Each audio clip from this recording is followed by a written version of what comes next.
Ang ansisit ay isang matandang nilalang na may bilugang tiyan. Mga 3 talampakan lang ang taas. Madalas siyang makitang natutulog sa tanghali habang nakaupo sa ibabaw ng punso ng anay. Tila isang duwendeng may kapangyarihan at dignidad.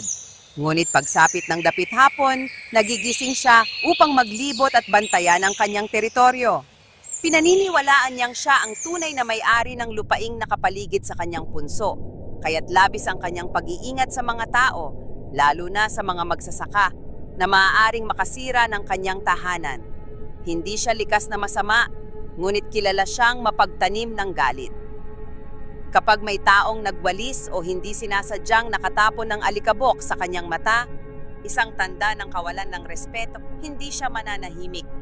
Sa halip, magpaparamdam siya ng kanyang galit sa anyo ng sakit sa katawan, lagnat o pagkahilo sa mga taong iyon. At ito si Lola Minda. Tandaan, ang taong may alam ay hindi malilil lang,